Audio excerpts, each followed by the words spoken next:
เบิ่งบรรยากาศรถก็ติดเลยเนาะนี่เนาะเสียแล้วถ่ายคลิปอยู่บรรยากาศอยู่โฮจิมินห์รถก็ติดเลยโอ้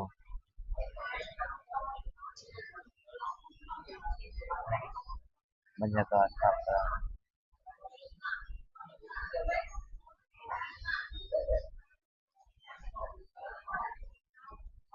การสัญจรของเขาก็โคตรแออัดเลยแต่ว่าส่วนหลายก็จะใช้รถจักรเป็นใช้รถจักรส่วนหลายรถใหญ่ส่วนหลายมีแต่เป็นรถโดยสารแท็กซี่พวกครับพวกแท็กซี่พวกครับเขา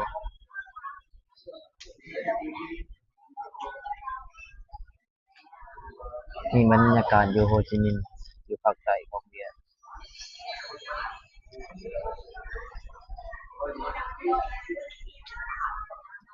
มินให้เบิ่งการสัญจรของคนเวียดมันเป็นจั่งใดมาเบิ่งเรื่องเกี่ยวกับรถของเขารถโคตรหลายเลย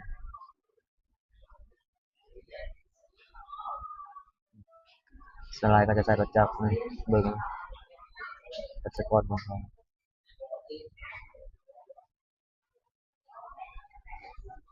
มีอยู่เวียดนามเด้ออยู่ภาคใต้อยู่นครหลวงอยู่นครหลวงโฮจิมินห์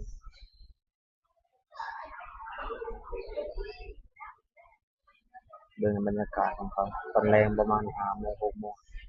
ช่วงเขาเลิกเวียกเลิกงานรถโคตรติดเลย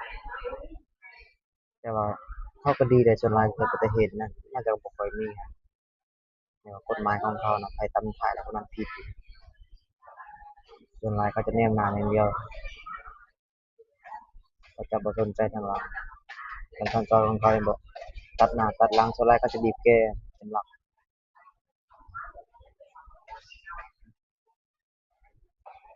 เบิ่งบรรยากาศรถโอ้หลายรถจักร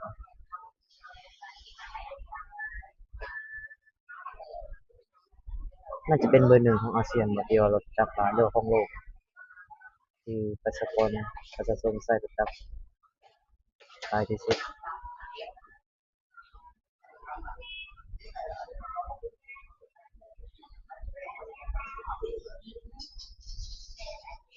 ช่วงประมาณ5โมง6โมง7โมงรถจะติดหลายเพราะว่ามันเป็นช่วงเขาเลิกเวียกเลิกงานเด้อ